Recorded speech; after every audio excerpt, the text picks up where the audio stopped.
오늘은 창세기 강의 75번째 시간으로 35장 1절로 7절 말씀을 통해 우리가 일어나 베델로 올라가자라는 제목으로 말씀을 전하는 이 시간 주시는 은혜를 함께 받고자 합니다.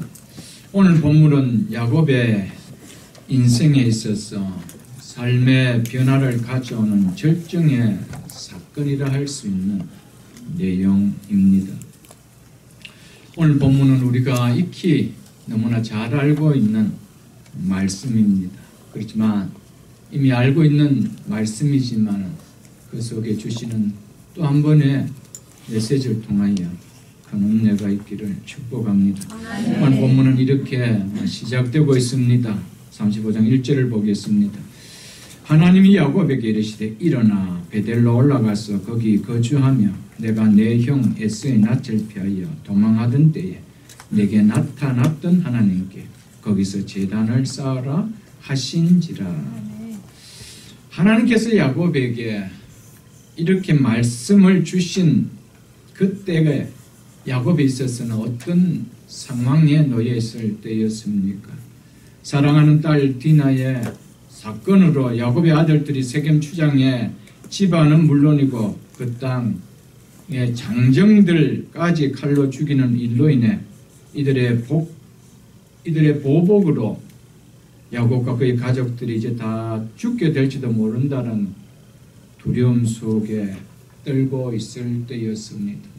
이 내용 우리가 지난주에 보았던 내용이었습니다.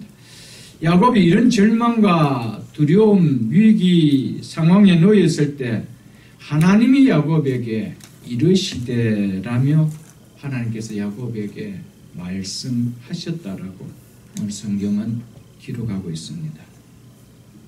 이는 우리 인생에게 찾아오는 낙심케 하는 문제를 해결하는 키가 어디에 있는지를 또한 어디에서 나오는지를 우리에게 보여주고 있는 말씀입니다. 하나님이 야곱에게 이르시되 두려움과 절망 가운데 떨고 있는 야곱에게 하나님이 이르시되 이렇게 지금 말씀하고 있다는 것이죠. 누구에게서 두려움의 문제를 해결하는 기가 나온다는 것입니다. 하나님에게서. 믿습니까? 이 문제를 주신 분이 하나님이기 때문에 그 문제 해결을 키를 가지고 계시는 분도 하나님이라는 사실입니다. 야곱이 왜 이런 절망케 하는 상황을 만나는 인생이 되었습니까? 이유는 너무 간단합니다.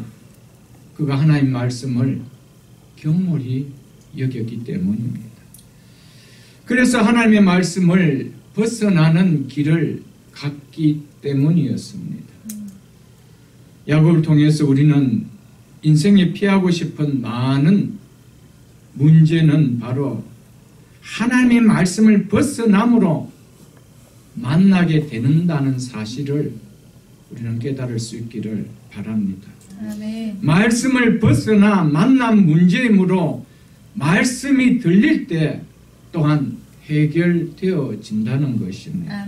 그래서 야곱에게 하나님이 이르시되 라고 문제를 여는 키를 말씀하고 있는 것입니다. 그러므로 말씀이 들릴 때 이에 대한 반응이 내 인생의 삶을 어떤 형태로 만들어 가게 됨을 우리는 잊어서는 안 됩니다. 하나님 말씀하실 때 그 말씀에 이에 내가 어떻게 반응하느냐, 그 반응이 우리의 남은 인생의 삶의 질을, 사이즈를, 모양을 결정하게 된다는 사실입니다. 하나님은 야곱을 찾아와 야곱아 베델로 올라가면 좋겠다라고 권면하지 아니했습니다. 올라가라라고 명령하셨습니다. 왜요? 하나님은 야곱의 인생의 주인이시기 때문입니다. 죄인인 우리의 인생이 행복을 누릴 수 있는 길은 오직 하나입니다. 그것은 우리 인생의 주인 되시는 하나님의 말씀의 명령 앞에 우리가 어떤 반응을 보이느냐, 이것이 결정되어진다는 것이죠. 하나님의 말씀 앞에 순종하는 길 외에는 죄인인 우리의 인생이 행복해질 수 있는 길은 하나도 없다는 사실입니다. 아멘. 그래서 전도서 12장 13절에 이래 결국을 다 들었으니 하나님을 경외하고 그의 명령들을 지킬지어다. 아멘. 이것이 모든 사람의 본분이니라. 마땅히 해야 할 도리니라. 아멘. 라고 말씀하고 있습니다. 하나님을 경외하고 그의 말씀을 지키는 것, 이것이 우리의 인생의 가장 행복한 삶을 누릴 수 있는 본분이라고 성경은 말씀하고 있습니다. 또한 신명기 10장 13절에 내가 오늘 너희 행복을 위하여 너희에게 명하는 여호와의 명령과 규례를 지킬 것이 아니냐라고 말씀을 했습니다. 아멘. 누구의 행복을 위하여? 예. 오늘 너희의 행복을 위하여.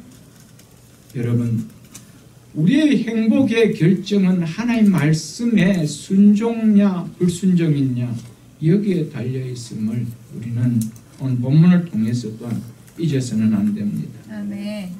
내일 내게 무슨 일이 일어날지 알지 못하는 한치 앞을 모르는 무지한 인생이 마치 내 인생의 길을 가장 잘 아는 것처럼 자신이 인생의 주인이 되어 핸들을 잡고 간다라고 생각해 보십시오. 머지않아 참 잘 왔다라고 화로성을 과연 칠 수 있을까? 아니면 다시 인생의 시계바늘을 돌릴 수만 있다며 라고 한숨 짓는 후의 삶이 되게 할 것인가?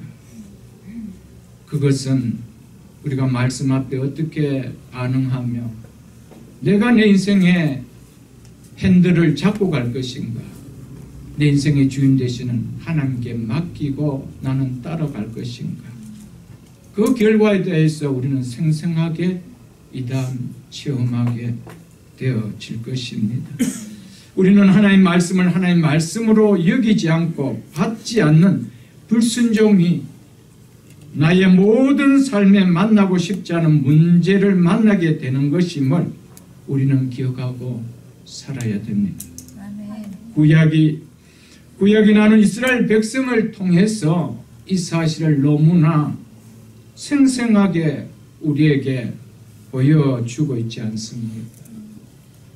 그들의 하나님의 말씀을 불순종했기 때문에 그들의 인생에서 결코 만나고 싶지 않는 일들을 수없이 만나는 것을 성경은 우리에게 보여주고 있음을 우리는 너무 잘 알 것입니다.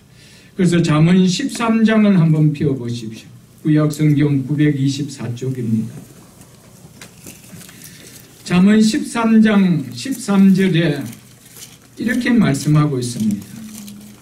말씀을 멸시하는 자는 자기에게 패망을 이루고 계명을 즉 하나님의 말씀을 두려워하는 자는 즉 존중히 여기는 자는 상을 받느니라. 아멘. 아멘. 말씀을 멸시하는 자에게 다가오는 결과는 자기의 멸망밖에 없다라고 성경은 이야기하고 있습니다. 이 말씀을 겸허하게 듣고 받을 수 있기를 축복합니다. 아멘. 하나님께서 두려움 가운데 절망하고 있는 야곱에게 하신 말씀이 이어서 뭐라고 하고 있습니까? 일어나 베델로 올라가서 거기 거주하며 내가 내 형 에서의 낯을 피하여 도망하던 때에 내게 나타났던 하나님께 거기서 제단을 쌓아라. 이 말씀을 하셨습니다. 야곱을 향한 하나님의 이 말씀, 오늘 야곱에게 처음 하신 것일까요? 야곱은 이 말씀을 오늘 처음 자기 귀에 들려진 말씀일까요? 야곱아, 숫것이면 족하다. 더 이상 세겜은 네가 정착해야 할 곳이 아니다. 세겜에 정착하라고 내가 너를 이곳까지 돌아오도록 인도했느냐? 그렇지 않지 않느냐? 하루속 일어나 베델로 올라가라. 수없이 하나님은 말씀하고 말씀하셨습니다. 단지 야곱이 세겜의 세상 풍요 속에 취하여 그 말씀이 들리지 아니했을 뿐이죠. 그러자 그에게 절망케 하는 문제가 터지자 하나님의 말씀이 너무나도 선명하게 그리고 송이 꿀처럼 들렸다는 것입니다. 아멘. 말씀을 듣는 자리에 앉아 있는 자체가 위로요, 그에게는 소망이요, 그에게는 기쁨 자체였다는 것이죠. 어떻게 이렇게 달라질 수가 있습니까? 같은 말씀인데, 평소에 자장가처럼 들린 말씀이었는데, 평소에 몸이 틀리는 말씀이었는데, 어떻게 오늘따라 그 말씀이 위로가 되고 소망이 되고 기쁨이 되고 송이 꿀처럼 달게 느껴질까요? 그래서 C.S. 루이스는 고난은 하나님의 확성기다라고 그렇게 말씀했습니다. 평소에는 들리지 않던 말씀이 고난 가운데 있으면 속삭이듯 이야기해도 확성기처럼 들려진다는 것이죠. 세상 재미가 내 속에 물들어 있으면 반대로 영적인 즐거움이 미련하고 촌스럽게 보이는 거 너무 당연해집니다. 세상의 맛이 달게 느껴지면 하나님의 말씀은 약처럼 쓰게 느껴지는 것이 당연한 일입니다. 그래서 하나님께서 아무리 그렇게 살면 안 된다라고 외쳐도 들리지도 않고 그 말씀은 와닿지도 않습니다. 누가 쓴 약을 먹고 싶은 인생이 있겠어요, 여러분? 그러니까 와닿지도 않는 것이죠. 언제 쓴 약도 송이 꿀처럼 꿀떡 삼킬 수가 있습니까? 몸이 아플 때죠. 어쩔 수 없는 겁니다. 그래서 하나님은 우리에게 그 소리가 들릴 수 있도록 환경을 들어미는 것이죠.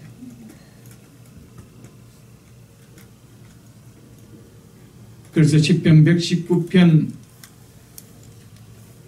71절로 72절에 보면은 고난당한 것이 내게 유익이라. 이로 말미암아, 무엇으로 말미암아? 고난당한 일로 말미암아 내가 주의 율례들을 배우게 되었나이다. 사랑하는 성도 여러분, 이 내가 주의 율례들을 배우게 되었다는 것이 무엇을 배우겠다는 것? 말씀이 진리라는 사실이지 받아들여졌다는 것이죠. 말씀이 진짜 복이구나, 이 사실이 받아들여졌다는 것이죠. 말씀이 생명이요 능력이요 내 삶의 참 지혜였구나, 이게 받아들여졌다는 것이죠. 무엇을 통하여? 고난을 통하여. 그러면서 주의 입의 법이 내게 천청 금은보다 좋습니다. 무엇을 통하여 이 고백이 나와졌습니까? 고난을 통하여. 인간이 이렇게 미련합니다. 하나님의 말씀이 복입니다. 아멘. 하나님의 말씀이 생명이고 하나님의 말씀이 능력이고 하나님의 말씀이 우리 인생의 참 지혜입니다. 믿으십니다. 이것을 받아들이고 사는 것이 축복이죠, 여러분. 아멘. 고난을 당하여 두려움에 떨고 있는 야곱에게 하나님께서 하신 첫 번 명령이 뭐라고 말씀하고 있습니까? 일어나라. 아멘. 일어나라라는 말은 야곱에게 결단을 촉구하는 말입니다. 오늘 내가 그 상황을 만나게 된 것은 일어서서 떠나야 할 자리에 네가 너무 오랫동안 있었는 결과이다. 그러므로 그 문제를 해결하려면 문제를 만나게 한 그 자리에서 일어나는 결단을 해야 된다는 외침이 일어나라라는 말이었습니다. 아멘. 우리 각자에겐 야곱처럼 안주하고 싶은 세겜이 나름대로 있을 것입니다. 평안과 기쁨을 누리려고 안주하고 싶은 육적 생활이 나름대로 다 있을 것입니다. 놓치고 싶지 않는 세겜이 다 있을 것입니다. 이 야곱과 같이 세겜에서 누리고 싶은 삶이 있다면, 그런 마음이 있다면 너는 그곳에서 일어나라는 것이 오늘 본문을 통하여 성령께서 우리 각자에게 주시는 말씀입니다. 아멘. 믿으십니까? 아멘. 이 하나님의 말씀이 진정 나의 복된 말씀으로 받아질 수 있기를 주의 이름으로 축복합니다. 아멘. 야곱처럼 신앙을 잃게 하는 자리라면, 하나님을 멀리하게 하는 자리라면, 그것이 무엇이든, 그것이 무슨 일이든 그 자리에서 털고 일어설 수 있기를 주의 이름으로 축복합니다. 아멘. 왜냐하면 신앙을 잃게 하고 하나님과 멀리하는 세겜은 결코 내 인생에 고난을 가져다 줄 지뢰이지 결코 축복이 아니기 때문입니다. 아멘. 내가 놓치고 싶지 않는 그것 때문에, 내가 붙들고 싶은 그것 때문에, 내가 육적으로 누리고 싶은 그것 때문에 신앙이 힘해지고 하나님과의 거리가 가물가물해진다라면, 그 붙들고 싶고 누리고 싶고 놓지 않았던 것은 내 인생에 폭풍우를 일으키는 지뢰밖에 아닙니다. 그것은 결코 축복으로 다가올 수 없다는 것이죠. 그래서 시편 73편 27절로 28절에 보면, 무릇 주를 멀리하는 자는 망하리니 음녀같이 주를 떠난 자를 주께서 다 멸하셨나이다. 주를 떠난 자는 기다리는 것은 멸망밖에 없다는 겁니다. 주를 멀리하는 자는 다 망할 것밖에 없다라고 성경은 이야기하고 있습니다. 그러면서 28절에 하나님께 가까이함이 내게 복이라. 아멘. 믿으십니까, 여러분? 아멘. 우리가 아무리 세상의 물질이 귀하고 세상의 학문이 귀하고 세상의 출세가 존귀하게 보인다 하더라도 그것 때문에 하나님과 멀어진다면 그것은 지뢰지, 그것은 복이 아닙니다. 아멘. 그것을 깨닫는 것이 복입니다. 아멘. 본문은 이것을 이야기해 주고 있습니다. 그래서 지뢰밭에서 일어서라는 거예요. 그 지뢰밭을 떠나라는 겁니다. 일어나라. 여러분이 일어나야 될 자리가 있다는 것. 이것 때문에 수년이 가도 믿음이 자라지 않는 그 자리가 있다면 일어서십시오. 그것 때문에 하나님 앞에 가까이 할 수 없고, 그것 때문에 하나님의 말씀을 볼 수가 없고, 그것 때문에 예배가 제대로 드려지지 않고, 그것 때문에 영적으로 더 맑지 못하다면 그 자리에서 일어서십시오. 아멘. 그게 사는 길입니다. 아멘. 그것이 지뢰를 제거하는 사는 길이죠. 여러분. 일어나야 할 이유가 뭐라고 합니까? 일어나 베델로 올라가서 거기 거주하며 거기서 제단을 쌓아라. 아멘. 이유 때문이라는 겁니다. 이것이 네가 만난 두려움의 문제를 해결하는 유일한 길이기에 네가 이렇게 해야 된다는 것이죠. 네가 두려움의 문제를 만난 것은 이 회복을 위해서 그렇게 했다는 겁니다. 이 회복 없이는 너에게 처한 이 두려움의 문제는 해결될 길이 없다는 것이죠. 사랑하는 성도 여러분, 우리의 환경 가운데 일어난 모든 문제의 해결의 근원은 영적 회복에 있음을 잊지 마십시오. 아멘. 하나님과의 관계에 회복 없는 우리의 문제 해결은 없다는 사실입니다. 그러면 그럴수록 더 꼬이고, 그러면 그럴수록 그 두려움의 지경은 넓혀질 수밖에 없다는 것을 오늘 깨달을 수 있기를 축복합니다. 아멘. 일어나 베들로 올라가 거기서 제단을 쌓으라는 것은 단순히 어떤 장소로 옮겨라 이야기가 아닙니다. 너의 중심의 삶에서 이제 하나님의 중심의 삶으로 바꾸어라 이야기입니다. 아멘. 지금까지 살았던 세상 중심의 삶에서 이제 하나님 중심의 삶으로 바꾸어라 이것이 일어나 베델로 올라가라는 말씀입니다. 아멘. 지금까지 육적 중심의 삶에서 이제는 영적 중심의 삶으로 바꾸어라. 이것이 일어나 베델로 올라가라는 말씀입니다. 아멘. 한마디로 일어나 베델로 올라가서 거기에 제단을 쌓으라는 말은 형식적이 된 하나님의 관계, 죽었던 하나님의 관계 회복하라는 겁니다. 아멘. 무너진 하나님의 관계를 회복하라는 겁니다. 우리 인생의 진정한 축복은 복의 근원 되신 하나님의 관계에서 주어지는 것이라는 것을 오늘 본문을 통해서 오늘 우리에게 말씀하고 있습니다. 그것이 일어나 베델로 올라가라는 말씀입니다. 아멘. 올라가서 뭘 하라는 겁니까? 나와 관계를 회복하자는 겁니다. 그것이 제단을 쌓고 믿으십니까 여러분? 아멘. 이 진리를요, 진리를 깨닫고 산다면 우리의 삶은 참으로 단순합니다. 복잡지 않습니다. 내 인생의 모든 막힘은 영적 관계에서 일어났구나. 이 문제만 풀면 풀리구나. 얼마나 심플하게 살 수가 있습니까? 이 원리를 모르니까 우리 인생은 꼬이고 꼬이는 작은 실태 아래가 엉킨 것 같은 인생을 살아가죠. 산만큼 엉키고 50을 살았습니까? 50년만큼 엉키고 살아가요. 70을 살았습니까? 70을 산만큼 엉키고 살아가는 거예요. 사랑하는 성도 여러분, 성도의 삶은 정말 단순합니다. 하나님과 가까이 하며 살아야 되구나.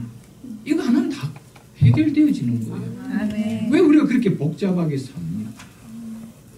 그렇지 않은 삶은 그렇게 복잡하지 않습니다. 심플합니다. 간단합니다. 내가 하나님과 멀어지면 죽구나. 하나님과 가까이 하면 살구나. 하나님과 멀어지면 그건 지뢰받치고 하나님과 가까이 하면 그건 물된 동산 같은 곳이고. 아멘. 너무 심플하잖아요. 여러분, 하나님의 말씀을 역행하고 살아보십시오. 억지로 그렇지 않은 것 없이 꾸미려고 사니까 얼마나 복잡하게 사는지 모릅니다.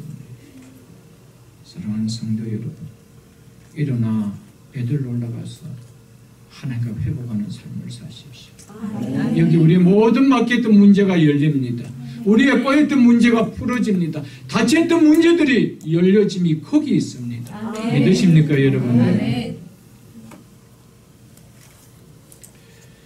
성도가 이 땅을 살아갈 동안 삶의 중심이 되어야 될 것은 베델입니다. 그래서 야곱을 향해서 일어나 베델로 올라가라고 이야기했습니다. 베델이 우리가 이 땅을 살아가는 성도의 삶이 중심이 되어야 됩니다. 베델은 하나님의 집입니다. 하나님의 집은 신약에서 교회를 가리킵니다. 디모데전서 3장 15절에 보면 하나님의 집은 교회라고 말씀하고 계심을 우리가 볼 수가 있습니다. 하나님의 자녀가 이 하나님의 집을 떠나서 어디에서 하나님의 은혜를 받으며 하나님의 축복을 받는 삶을 살아질 수가 있겠습니까? 하나님의 자녀가 하나님의 은혜와 하나님의 축복을 받지 않고 어떻게 복된 삶을, 인생의 행복한 삶을 살 수 있고 살아칠 수가 있겠어요, 여러분들? 원리는 너무 간단합니다. 우리에게 은혜와 우리의 삶에 축복을 주는 그 현장이 어디입니까? 베델입니다. 그래서 베델에 올라갔을 때 9절에 보면은 야곱에게 축복하시고 이렇게 말씀하고 있습니다. 사랑하는 성도 여러분, 우리의 인생의 가장 삶의 센터는 하나님의 집 베델이 되어야 됩니다. 아멘. 교회가 되어야 됩니다. 예배가 되어야 됩니다. 믿으십니까 여러분들? 어느 누가 살면서 안전하고 평안한 삶을 꿈꾸지 않고 사는 사람이 이 땅에 있나요? 비록 가진 물질과 병, 학문이 적다 해도 그 주어진 환경에서 다 안전하고 그 나름은 편안하게 평안하게 살고 싶은 것이 사람들이 다 바람입니다. 야곱도 세겜 땅을 사고 정착하여 살 때 그의 인생에 이런 폭풍우를 만날 거라고 생각을 했겠습니까? 그것에서 안전하고 평안한 꿈꾸고 그곳에 정착했죠. 그리고 하나님 안 믿는 것도 아니고 거기에서 엘로헤 이스라엘이라고 하나님의 이름을 부르고 고백하며 예배까지 드렸습니다. 그런데 그 자리가 내 삶을 송두리째 흔들어버리는 지진이 일어날 곳인지 어떻게 알았습니까? 여러분, 인생의 생사화복은 우리의 생각이 있는 거 아닙니다. 누구의 손에 있습니까? 하나님의 손에 있습니다. 그러니까 하나님의 말씀을 순종하고 그 말씀을 내 인생의 지혜로 삼는 것이 가장 복입니다. 미련하게 살지 마십시오. 가장 미련한 인생은요, 내일 일을 나도 모르는 나를 믿고 살아간다는 것이죠. 그만큼 얼마나 어리석은 인생들이 있나요? 그래서 10편 119편 105절에 주의 말씀은 내 발의 등이요 내 길의 빛이라고 말씀을 하셨습니다. 방향을 잃어버린 고장난 내비게이션은 운전자에게 도리어 혼동만 주지 더 큰 어려움만 가져다 줄 뿐이지 그것이 무슨 유익함이 있겠어요? 죄인인 우리 인생은 고장난 내비게이션과 같습니다. 그 내비게이션을 가지고 내가 내 인생의 길을 개척해 가겠다고요. 더 큰 혼돈과 공허 속에 빠지는 삶밖에 아니라는 사실입니다. 야곱처럼 가야 할 방향을 잃어버린 고장난 내비게이션과 같은 인생의 결과는 결코 평안이 아닌 혼돈과 더 큰 불행을 겪는 것입니다. 우리는 말씀을 통하여 잊지 않기를 주의 이름으로 축복합니다. 내 삶의 등이요 내 인생의 길의 빛 대신 하나님의 말씀을 듣고 그 말씀을 마음에 담는, 그래서 베델을 벗어나서 어떻게 복된 인생을 설계하며 꿈꿀 수가 있겠습니까? 내 인생의 등이 되고 내 삶의 빛이 되지는 이 말씀 벗어나서, 그리고 그 베델을 벗어나는 삶을 살고 어떻게 내 인생에 복된 인생을 설계하며 꿈꿀 수가 있습니까? 그 인생의 설계는, 블루프린트는 바벨탑입니다. 결국 무너질 수밖에 없는 바벨탑을 설계하는 것밖에 아니라는 사실을 기억할 수 있기를 축복합니다. 2절을 보겠습니다. 야곱이 이에 자기 집안 사람과 자기와 함께한 모든 자에게 이르되 너희 중에 있는 이방 신상을 버리고 자신을 정결하게 하고 너희들의 의복을 바꾸어 입어라. 야곱이 이해, 하나님의 말씀을 듣고 그 말씀에 이해, 이 반응을 지금 하고 있습니다. 이게 아주 중요합니다. 하나님의 말씀에 대해서 내가 어떻게 반응하느냐, 어떻게 이해라고 내가 반응하느냐, 이것이 우리 인생이 어떻게 만들어질 것인가, 어떻게 세워질 것인가 결정되어진다는 것이죠. 믿으십니까 여러분?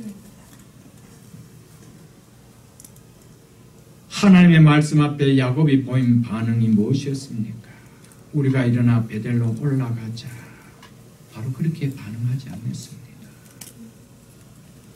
무엇 때문에 내 인생에, 내 삶에, 내 가정에 이런 폭풍우의 문제가 오게 되었는지 야곱은 깨닫게 되었고 그 문제를 먼저 해결해야 되겠다, 이것을 알았다는 것이죠. 아멘. 문제가 일어나게 된 그 원인이 무엇인지 그는 먼저 깨닫고 그거 해결하자, 해결부터 하고 가겠다는 겁니다. 그리고 왜 지금까지 자신이 베델로 올라가서 거기에 제단을 쌓지 못하고 있었는지, 그 원인이 무엇이었는지 그는 고난을 통해서 하나님의 말씀을 통하여 깨닫게 되었다는 것이죠. 사랑하는 성도 여러분, 우리가 하나님의 말씀을 할 때 순종하기 전에 나에게 그 문제가 일어났던 원인이 무엇이었는가, 이것을 야곱처럼 돌아볼 수 있어야 됩니다. 아멘. 그리고 그 문제를 해결하는 회개가 있어야 된다는 것이죠. 아멘. 2절은 야곱의 회개를 이야기하는 겁니다. 이 잘못을 깨달았다는 것이죠. 회개 없는 순종, 또다시 그 길을 밟을 수 있는 전철이 또 생기죠. 사랑하는 성도 여러분, 무엇 때문에 내에게 이런 인생의 문제가 찾아왔는지, 이것을 돌이킬 수 있는 영적 눈이 열려야 되고, 그것 때문에 하나님 앞에 회개해야 되는 그 시간이 우리에게 먼저 있어야 된다는 거예요. 아멘. 이 야곱의 위대함이 여기 있죠. 그래, 우리가 일어나 베델로 가자, 그래 하지 않았습니다. 너희 중에 있는 이방 신상을 버리고 자신을 정결케 하고 너희들의 의복을 바꿔 입어라. 이것 때문에 우리의 가정에 맞지 말아야 될, 만나지 말아야 될, 일어나지 말아야 될 인생의 폭풍우를 만났으니 이 문제 해결하고 가자. 그래서 우리 가운데 있는 먼저 우상들을 버리고 우리 자신들 먼저 정결케 하고 우리 자신들의 의복들을 새롭게 바꿔 입고 가자라고 했던 것이죠. 아멘. 야곱은 평안히 다시 가나안 땅으로 돌아오게만 하면 여호와께서 나의 하나님이 될 것이라고, 그리고 내가 기둥으로 세운 이 돌이 하나님의 집이 될 것이며, 그래서 하나님 중심적 삶을 살겠다고 굳게 약속해놓고는 막상 가나안 땅에 들어와 10년이 넘는 세월 동안 그 가정에 우상들을 두고 살고 있었다는 것이었습니다. 여호와가 나의 하나님이 되게 하고 내가 하나님의 중심의 삶을 사는 이곳이 하나님의 집이 될 것이라고 하면서 외쳤던 그가 그의 삶 속에 이방의 신상들을 품고 그러면서도 여전히 하나님을 섬기고 있었다는 것이었습니다. 그것이 하나님 앞에 죄인조차도 모르고 살아갔던 것이었습니다. 야곱 인생 속에 폭풍우를 만나자 무엇이 문제였는지 그것을 직감적으로 깨닫게 되었다는 것이죠. 있으면서도 결코 죄로 여겨지지 않았던 우상들이 하나님께서 이렇게 무서운 폭풍을 일으키는 죄였구나, 이게 눈에 띄었다는 것이죠. 사랑하는 성도 여러분, 우리의 삶 속에 우상을 품고는 하나님 기뻐하는 베들로 올라갈 수 있는 신앙은 되지 않습니다.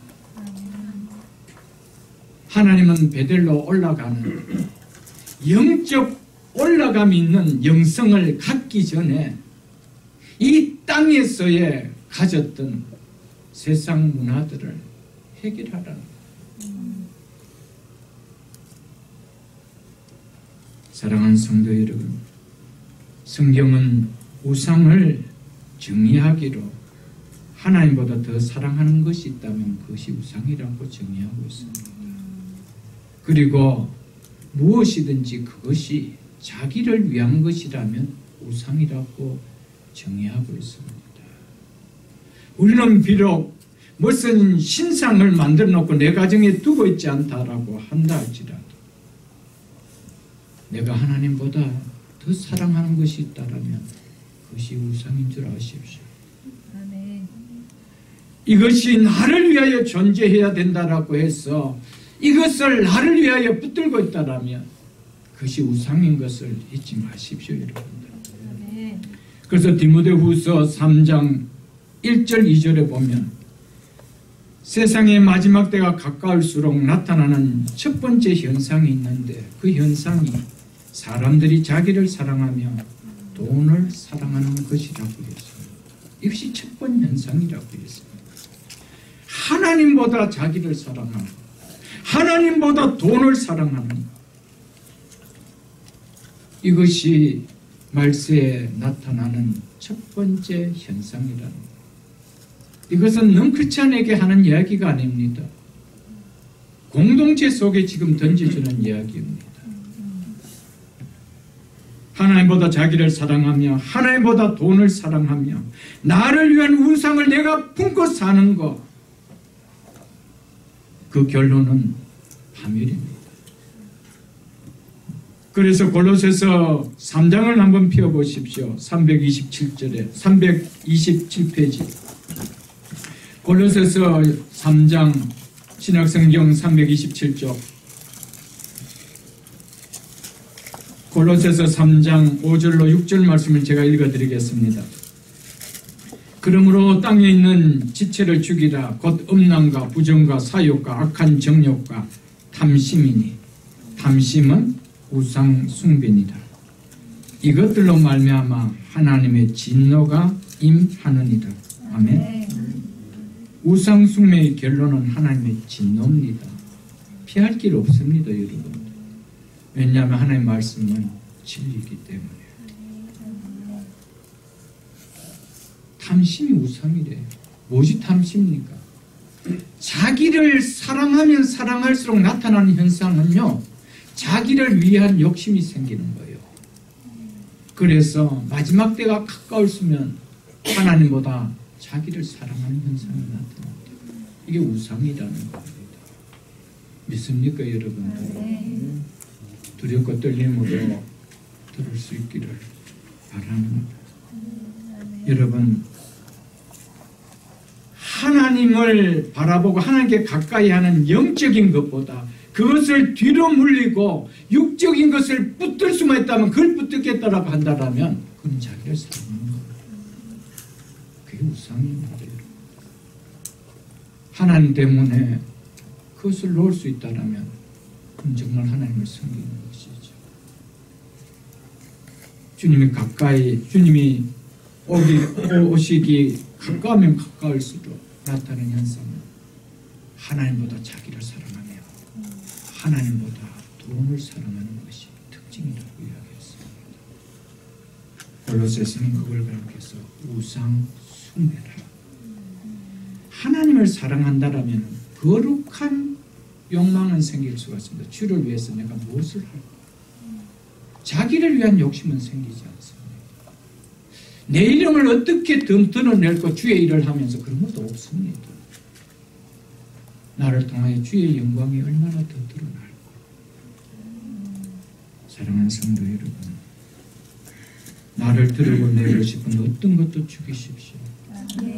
교회 안에 이런 우상들이 너무 많습니다. 주의 일을 하면서 나를 드러내고 싶어, 나를 나타내고 싶어, 이런 우상 숭배다. 여러분, 깰 수 있기를 주 이름을 축복합니다. 그래서 디모데전서 6장 10절에 보면 돈을 탐내는 자들은 미혹을 받아 믿음에서 떠나 많은 근심으로 자기를 찔렀도다라고 말씀하고 있습니다. 어디서 떠난대요? 믿음에서 떠나요. 하나님보다 자기를 사랑하고 하나님보다 돈을 사랑하면은 결국은 하나님을 떠나게 되가 있어요. 믿음을 떠나게 되가 있어요. 그러니까 우상을 품고도 종교적인 입술의 언어를 고백하는 거예요. 엘도의 이스라엘. 하나님, 이스라엘의 하나님. 하나님, 나의 하나님. 나의 하나님, 무슨 나의 하나님? 자기 집안에 우상들이 가득 있다는데. 내 심령에 내가 주인 되어 살면서도 무엇이 나의 하나님이라고 고백되죠. 두렵고 떨림으로 들을 수 있기를 축복합니다. 아멘. 버리고, 이건 축복입니다. 아멘. 이것은요, 성도만이 깨닫고 누릴 수 있는 복입니다. 아멘. 여러분, 버릴 때 하나님의 신령한 것이, 세상의 것을 버릴 때 하나님의 진정한 축복이 우리 손에 잡힌다는 사실을 잊지 마십시오. 아멘. 이게 영적 진리입니다. 여러분과 저에게 믿음을 자라게 하는데, 하나님을 기쁘시게 하는 믿음을 생활을 되게 하는데 걸림돌 되는 것이 있다면, 버려야 될 것이 있다면 좀 돌아보고 버리십시오. 특별히 우리의 믿음을 자라게 하고 하나님을 기쁘시게 하는 방해되는 나의 못된 습관이 있다면 버리십시오. 여러분, 나쁜 습관은 절대로 신앙에 도움이 되지 않습니다. 그거 버려야 됩니다. 여러분. 이스라엘 백성들은 하나님의 말씀을 듣지 않는 것이 어려서부터 습관이라고 그랬습니다. 그것 때문에 이스라엘이 패망하지 않았어요. 여러분. 하나님 앞에 영적 나쁜 습관은 결국 우리를 패망케 합니다. 영적으로 부지런하십시오. 아멘. 영적으로 게으르지 마십시오. 여러분들 이것을 꼭 가질 수 있기를 축복합니다. 여러분들이 버리지 못하고 수년 아니 수십 년을 살아왔다면 그 사람은 나의 믿음의 지금 현 주소가 어떤지 알아보십시오. 그렇다면 그 하나님이 버려야 될 습관들이 있다면 그거 버리십시오. 우리가 하나님의 말씀을 보지 못하도록 우리 눈을 사로잡는 미디어, 크리스찬들이 그렇게 덕이 아닙니다. 버릴 수 있기를 축복합니다. 우리가 살아가면서 어느 정도 세상을 알고 살아야 되지만 말씀을 뺏기고 만큼 그거 봐서는 안 됩니다. 거기에 우리의 시간들이 뺏겨져서는 안 된다는 것이죠. 우리 아이들 명문대학교 가기 위해서 신앙을 잃을 만큼 그래 공부를 시키지 마십시오. 그것은 죄악입니다. 그건 우상입니다. 믿으십니까 여러분?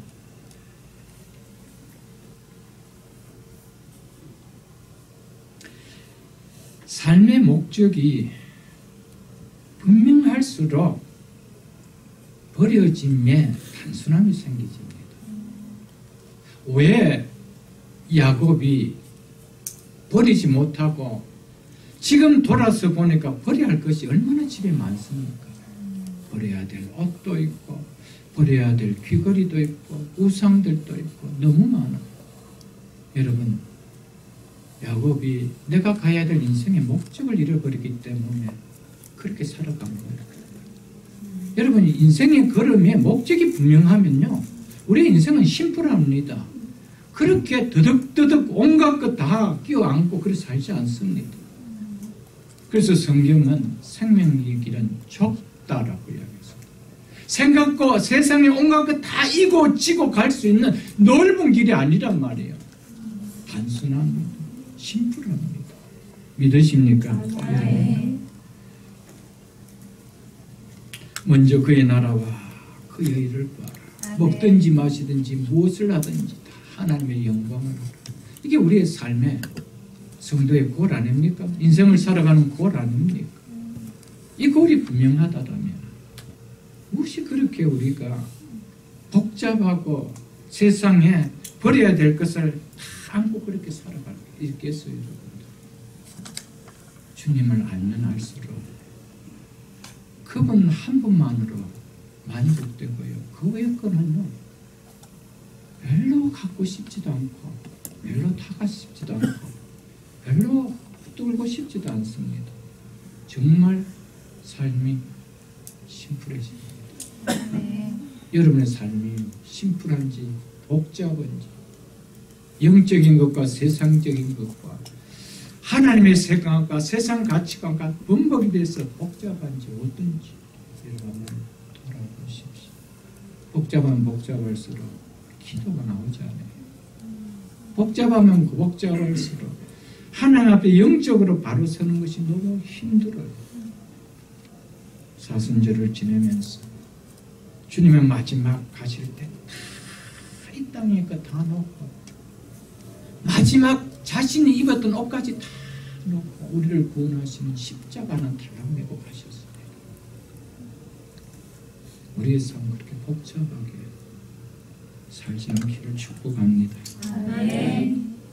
두 번째, 야곱은 자신들을 정결케 하라고 했습니다. 이는 죄로 들어오진 이전의 부끄러운 삶의 모습을 벗자, 이 말입니다. 진정 회개하자는 것이죠. 사랑하는 성도 여러분, 예수 그리스도의 십자가의 보혈의 은혜를 깨닫는 회개함 없는 마음에 정결함이 일어날 수 있을까요? 결코 일어날 수 없습니다. 아무리 메시지를 던지고 정결해야 됩니다. 우리의 심령은 정결해야 됩니다. 그렇게 살면은 안 됩니다라고 해도 십자가의 은혜가 내 속에 누려지기 전까지는 내 속에 있는 추하고 더러운 것들이 회개되어지지 않습니다. 회개는 예수 그리스도의 십자가의 흘리신 보혈이 내게 은혜로울 때 회개가 일어나는 거예요. 아멘. 그것만이 나를 정결케 하고 할 수 있습니다. 십자가에서 쏟으신 주님의 보혈의 은혜만이 우리를 정결케 할 수 있습니다.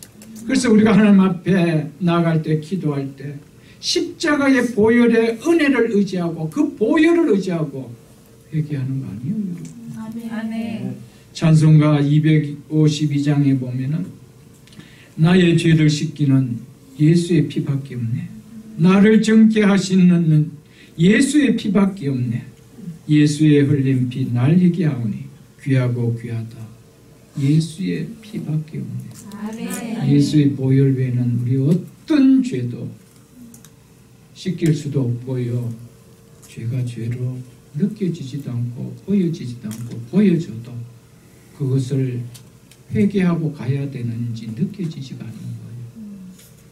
찬송가 254장에도 내 주의 보혈은 정하고 정하다.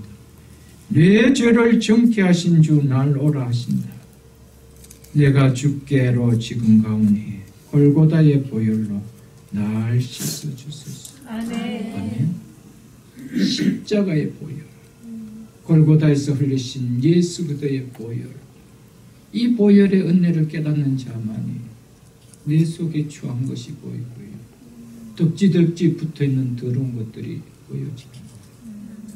믿으십니까, 여러분? 우리 속에 사순절을 보내면서 십자가의 은혜 때문에 보지 못했고 깨닫지 못했던 그런 죄악들이 보여지면서 내 심령이 더 정결케 되지는 은혜의 교환 될 수 있기를 주 이름으로 축복합니다. 아멘. 세 번째, 야곱은 의복을 바꾸 입으라고 이야기하고 있습니다. 옷은 그 사람의 삶을 대변해 줍니다. 그래서 우리는 좀 격이 낮아도 명품을 입으려고 하는 거예요. 왜냐하면 그 사람의 삶을 대변해 주기 때문에 내 이만한 위치에 있는 사람이다. 나도 이 정도의 사람이다. 드러내고 싶은 것이죠. 그리고 옷은 영적인 행실을 나타냅니다. 어떤 옷을 입었는지를 보면은 그 사람이 어떤 문화권에 있다는 것을 조금은 짐작할 수가 있는 것이죠. 지금 그들이 입고 있는 옷으로는 하나님께 참된 예배를 드리는, 베델에서 올라가서 드릴 수 있는 삶의 옷은 아니라는 것이죠.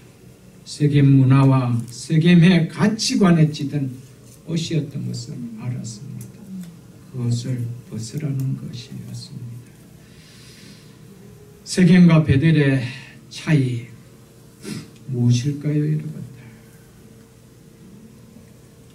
세상 우상을 품고도 자신을 정결케 하는 생활을 하지 않고도 성도라 칭함을 받는 세상과 구별되는 의복을 잊지 않고도 괜찮다고 생각하며 신앙생활하는 그것이 세겜입니다. 그렇게 예배드리는 것이 세겜입니다. 그러나 베델은 다릅니다. 우상을 버리고 회개하는 정결한 마음으로 성도라 칭함을 받는 믿음의 옷을, 의의 그리스도의 옷을 입고 신앙생활을 하는 그곳에서 예배드리는 삶,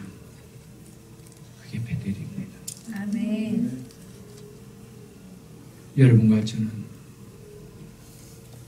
어떤 곳에서 예배를 드리고 어떤 옷을 입고 있습니까? 로마서 13장 12절로 14절에 사도 바울이 이렇게 말씀했습니다. 밤이 깊고 낮이 가까웠으니 그러므로 우리가 어둠의 일을 벗고 빛의 갑옷을 입자.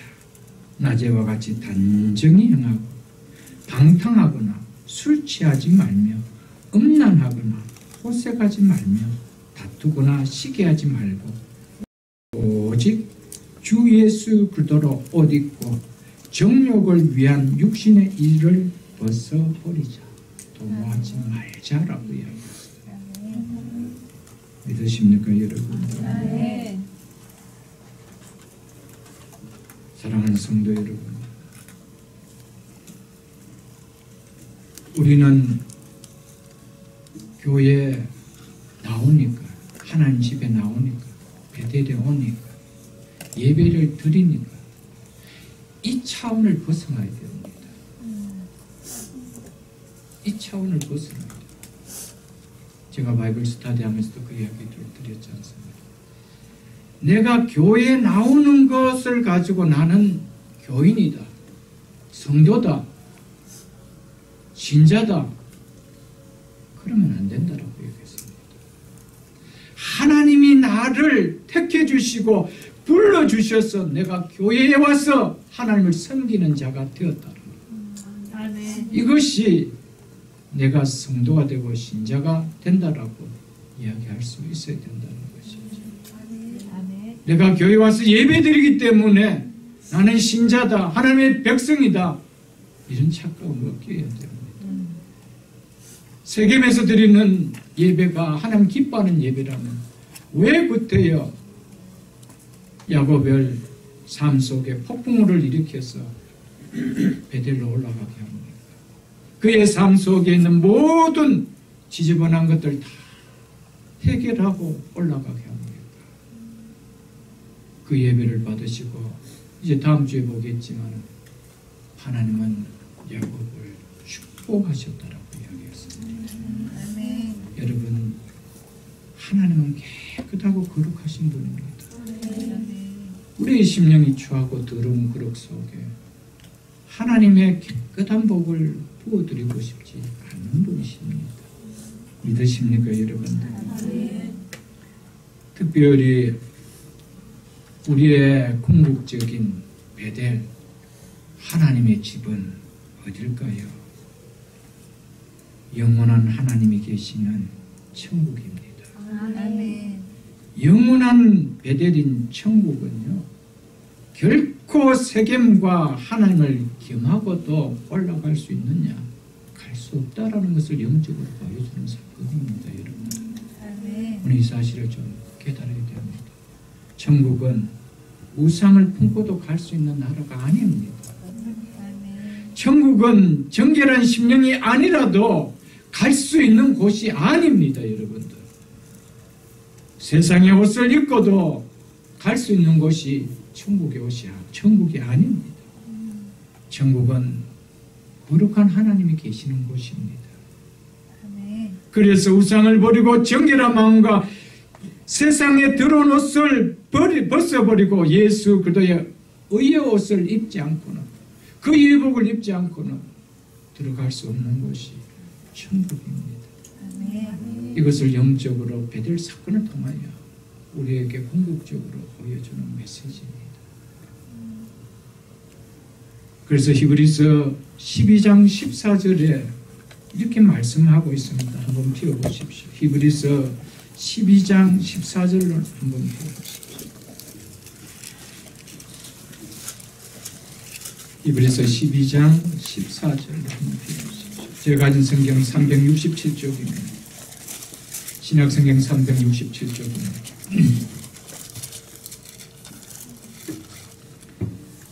히브리서 12장 14절 제가 읽어드리겠습니다. 모든 사람과 더불어 화평과 거룩함을 따르라.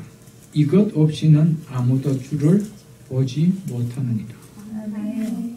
하나님 말씀으로 받아들이십니까? 아멘. 거룩함은 성도가 소유할 하나님의 본질적인 속성이기 때문입니다.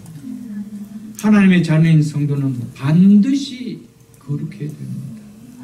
거룩한 하나님의 자녀인 성도가 반드시 드러내야 될 하나님의 속성이기 때문에 거룩함 없이는 하나님을 볼 수도 없고 하나님께 나라로 갈 수도 없습니다.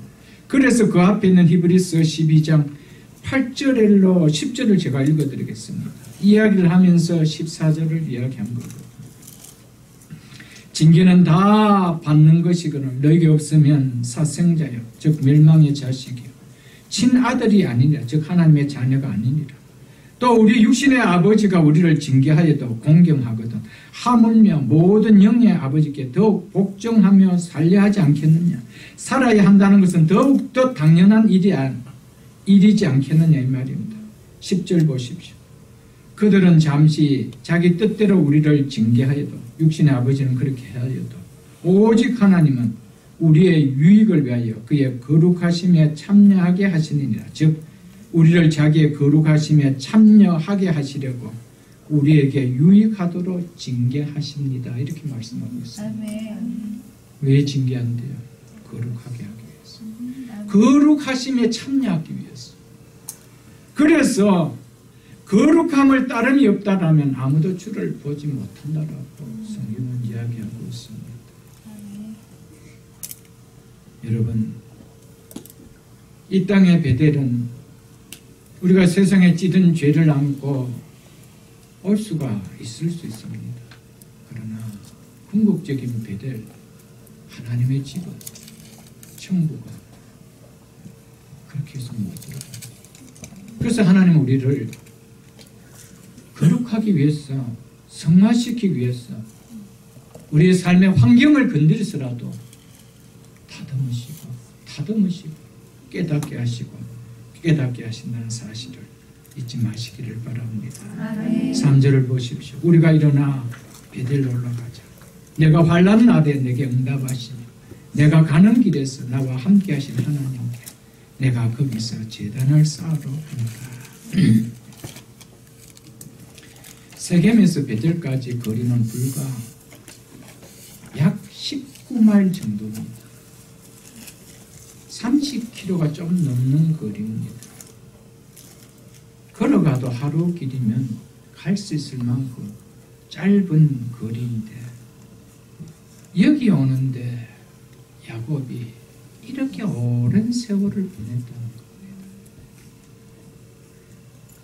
대부분 사람들이요 베델 근처 세겜에서 제단을 쌓는 신앙생활을 하는 것 같기도 신앙생활을 하고 있습니다. 그래서 신앙생활 하는 것 같기도 하고 어쩌면 안 하는 것 같기도 하고 말씀에 장한 거리를 두고 평생 그렇게 살다가 마지막 죽음 앞에 운의 확신을 가지지 못하는 두려움 가운데 세상을 떠나는 사람들이 너무 많다는 것이죠.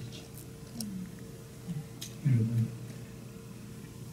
우리가 하나님 앞에 은혜 가운데 폭풍우를 만나고 하나님 앞에 야곱처럼 다 다가서면요 느끼는 것이 내가 이 길을 오는데 이 많은 세월이 걸렸는가.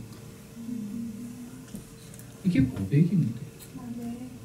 내가 이런 하나님 앞에 다가서는 베델에서 제단을 쌓는 이 신앙을 갖는데 내가 이렇게 오래 걸렸는가. 이게 우리 한결같은 고백이죠. 부디 부탁합니다. 세겜과 베델의 거리는 불과 하루길 거리가 아닙니다. 우리의 신앙과 우리의 믿음의 선조들이 믿었던 그 신앙 먼 거리 아닙니다. 우리가 다가서면 하루면 다가설 수 있는 그 신앙의 길입니다. 왜 우리는 그렇게 빙빙빙빙 세겜에서만 뱅글뱅글 돌려가나? 그래도 내가 교회 가까이 살고 있지 않습니까? 내가 예배는 안 드리는 거 아니지 않습니까? 교회 행사 나는 참석하지 않는 거 아니지 않습니까? 이렇게 살아가고 있다는 것이죠.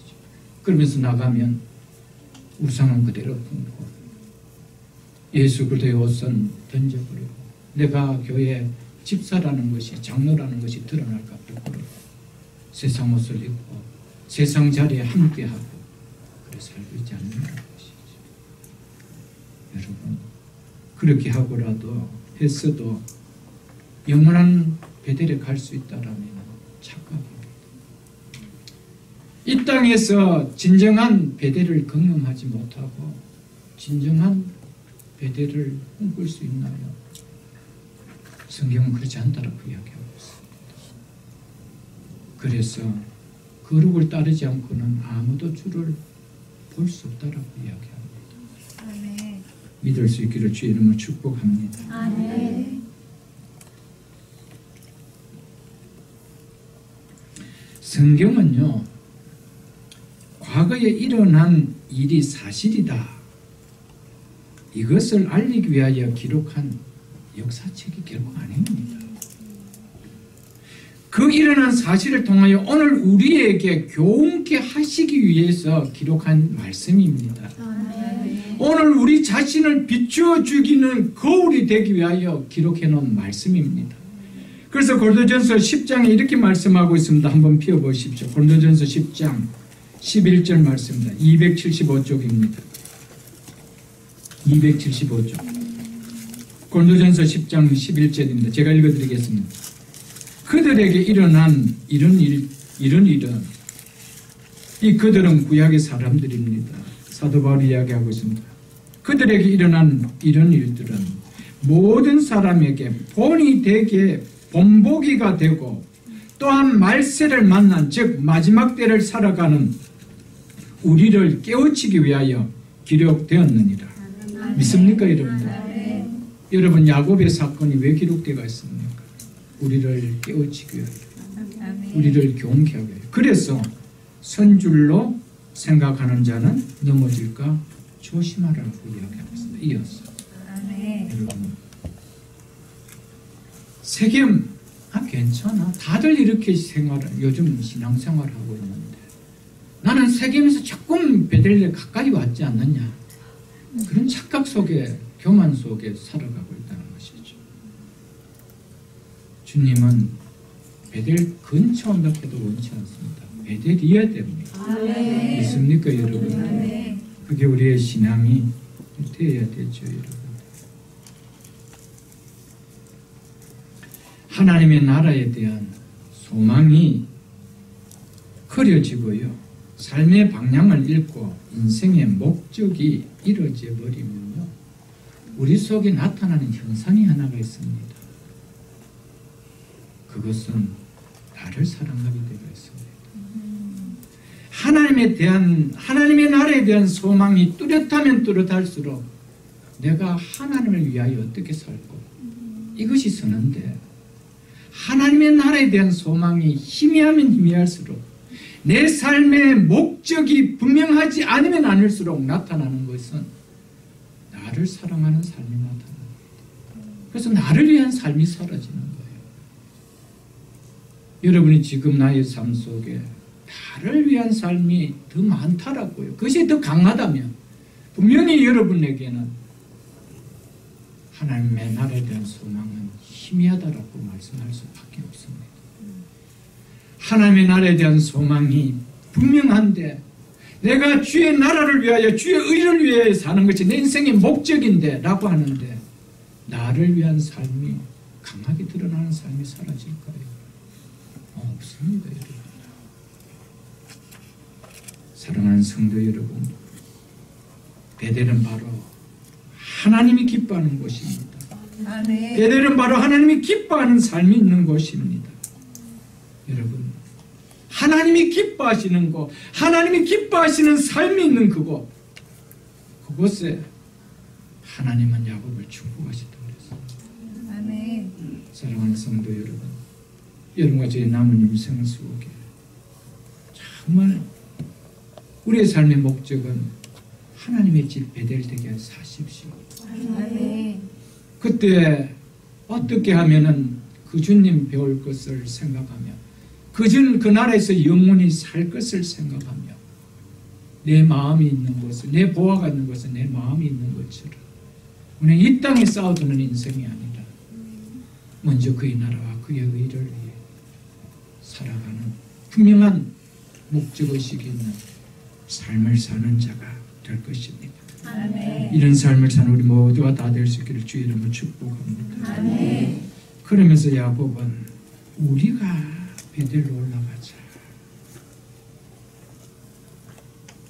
야곱은 자신의 잘못을 이겨내 그 영향을 받게 된 가족들을 향해서 우리가 혼자가 아닌 자기에게 속한 모든 가솔들을 향하여 우리가 함께. 사랑하는 성도 여러분, 우리가 보여야 됩니다. 아멘. 내가 어떤 사실이 하나님의 말씀을 통하여 어떤 상황을 통하여 깨달아졌다면 나와 함께 있는 공동체가 그것을 함께 깨닫기를 원하고 말씀을 던져줘야 됩니다. 기도해야 됩니다. 그게 우리입니다. 아멘. 저는 새벽기술 공동체 속에 속한 우리 모두 영적 베델, 영원한 하나님의 나라 베델로 올라갈 수 있기를 축복합니다. 아멘. 한 사람도 나고자 없이, 한 사람도 세겜에 머무는 자 없이 베델로 올라갈 수 있기를 축복합니다. 아멘. 종이 하나님 앞에 기도하는 사역의 가장 큰 중심이 있다면 종이 만남, 함께 주를 섬기는 이 공동체 속에 있는 자들이 다 하나님의 나라에서 만나기를 원하는 사역입니다. 아멘. 우리 모두 함께 베델로 올라갑시다. 아멘. 사랑하는 성도 여러분, 여러분의 가족들 중에 세겜에 있는 자도 있습니까? 깨우십시오. 우상을 품고 있는 자가 있습니까? 정결치 못하고 사는 자가 있습니까? 세상 옷을 입고 세겜에 가는 자가 있습니까? 버리자라고 하십시오. 정결케 하자라고 하십시오. 아멘. 벗어버리자라고 하십시오. 그리고 우리가 아빠와 함께, 엄마와 함께 우리 모두 베델로 올라가자. 외칠 수 있게 주의 이름으로 축복합니다. 아멘.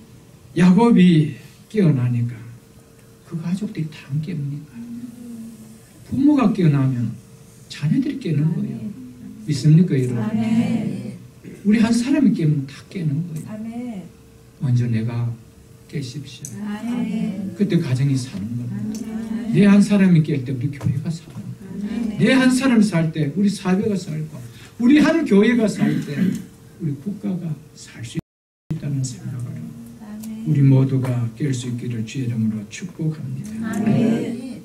그러면서 내 환난 날에 내게 응답하시며 내가 가는 길에서 나와 함께 하신 하나님께 내가 거기서 제단을 쌓으러 하노라. 왜 이 하나님이 이제야 진심으로 깨달아지는 겁니까? 이제야 내가 가는 길에 나와 함께 하신 하나님이라고 이제 고백합니까? 사랑하는 성도 여러분, 여러분과 저의 삶 속에 지금까지 나의 인생 속에, 나의 걸음 속에, 내 가정 속에, 내 일터 속에 하나님이 나와 함께 하셨다는 고백이 있습니까? 그 함께 하신 그 하나님 앞에 너무 감사해서 제단을 쌓고 싶은 마음이 있었습니까? 야곱은 어려움이 일어나고 내 앞에 한치도 어떤 일이 일어날 것을 알 수 없는 그 상황 속에서 깨달은 것이 지금까지 나와 함께 하신 하나님 깨달으셨다는 것이죠. 풍요 때는 깨달지 못했다.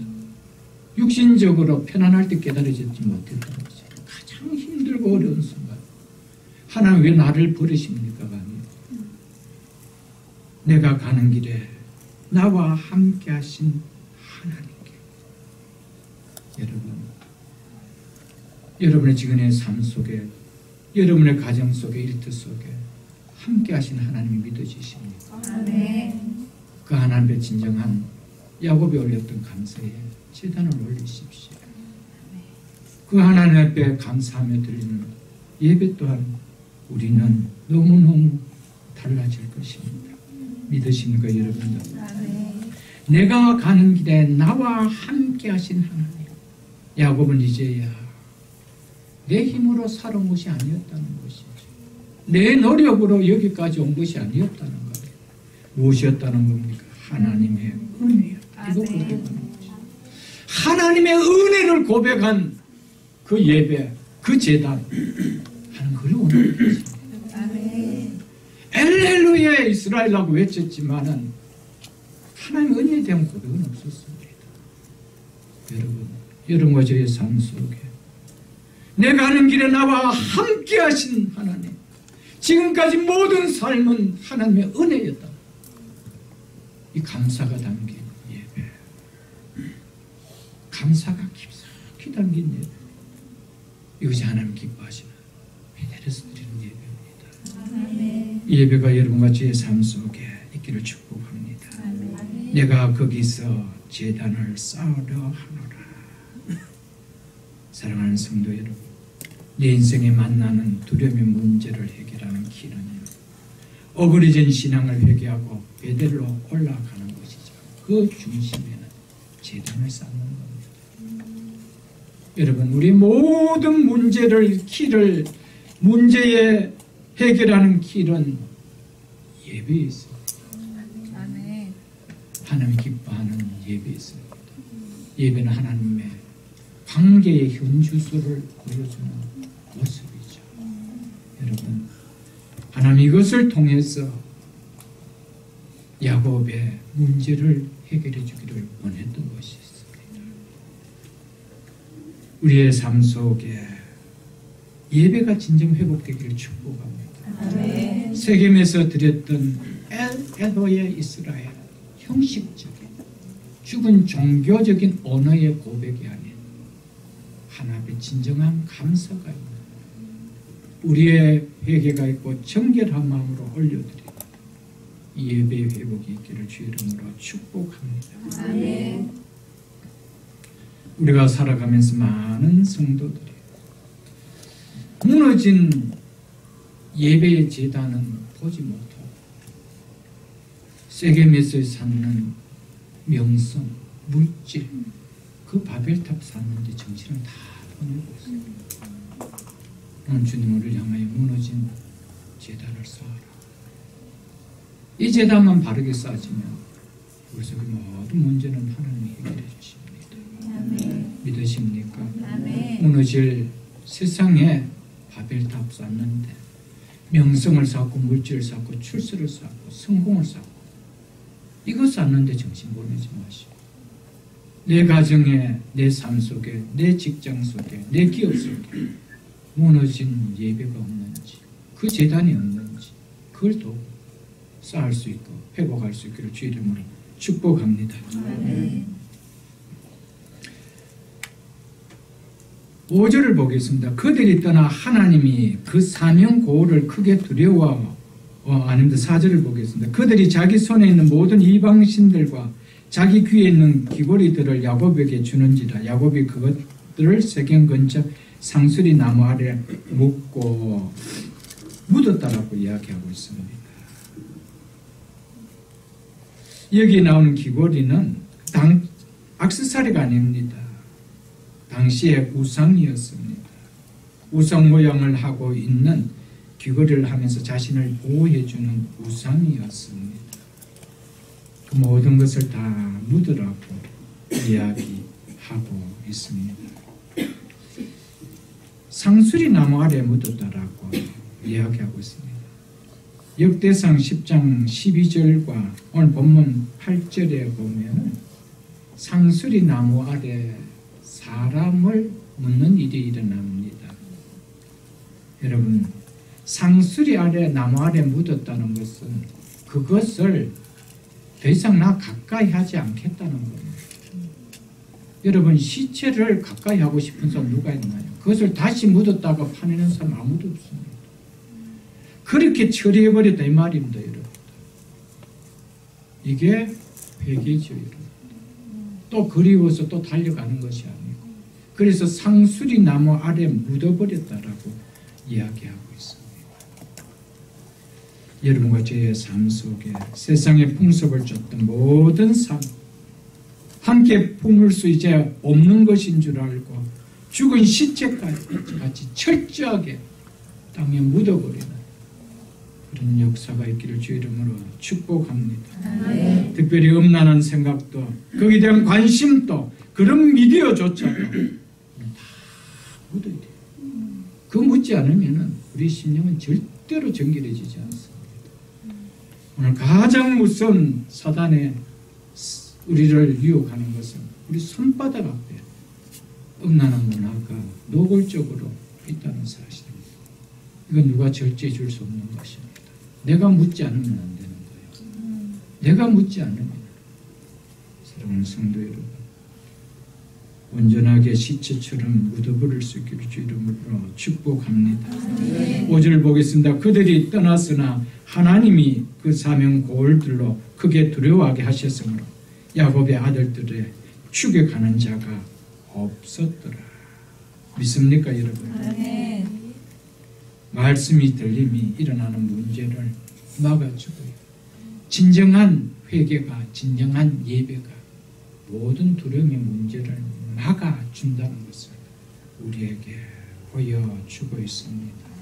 네. 사랑하는 성도 여러분, 모든 우리 인생의 문제에 폭풍에 일어나는 이 문제를 잠잠케 하는 것은 하나님과의 관계, 회복이 있음을 잊지 마시길 축복합니다. 6절, 7절 보고 말씀을 맺겠습니다. 야곱과 그와 함께한 모든 사람이 가나안 땅 루스 곧 베델에 이르고 그가 거기서 제단을 쌓고 그곳을 엘 베델이라 불렀으니 이는 그의 형 낯을 피할 때에 하나님이 거기서 그에게 나타나셨음이더라. 베델로 올라와서 이 야곱이 제단을 쌓고 뭐라고 부릅니까? 엘 베델이라. 베델은 하나님의 집이거든. 엘 베델이라는 것은 베델의 하나님이라는 것입니다. 이 의미는 베델에서 자기를 만나주시고 자신과 약속하신 하나님은 지금도 나의 삶을 주관하고 살아계신 하나님인 것을 고백하는 것입니다. 그래서 지금까지 내 가는 길에 나와 함께 하신 하나님, 이게 느껴진 것이죠. 30년이 넘는 세월, 그 하나님이, 베델에서 나에게 약속했던 그 하나님이 지금까지 나의 삶을 주관하고 계신, 살아계신 하나님이라고 고백하는 고백이 엘베델이었습니다. 엘베델은 죄를 회개하고 하나님의 집에 돌아와 외친 자만이 고백할 수 있는 신앙 고백으로 드릴 수 있는 예배입니다. 엘베델.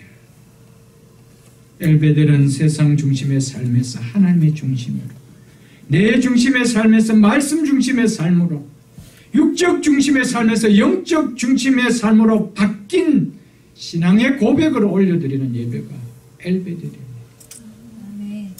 우리의 삶 속에 엘베델의 하나님이라 부르며 예배드릴 수 있기를 바랍니다.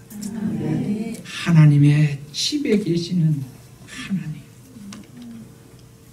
얼마나 멋진 예배입니까? 오늘 이 하나님의 집에 우리의 예배를 받으시는, 그래서 좌정하고 계시는 이 하나님, 마음이 정결한 자만이 볼 수 있죠. 마음이 정결한 자만이 영적인 눈을 떠러 그 예배 현장을 보며 예배드릴 수 있겠죠. 엘베델은 살아계신 하나님을 진정 나의 주인으로 인정하는 신앙 고백을 하는 자만이 드릴 수 있는 예배입니다. 엘베델의 예배는 내 10년간 내 삶을 변화를 가져온 형식이 아닌 살아 역사하는 산 예배를 드리는 예배가 엘베델이라는 것이죠. 여러분과 저의 남은 인생 속에 엘베델의 신앙이 고백이 이어나는 베델로 올라가지는 이 경험이 빠른 시간 안에, 조속한 시간에 일어날 수 있기를 축복합니다.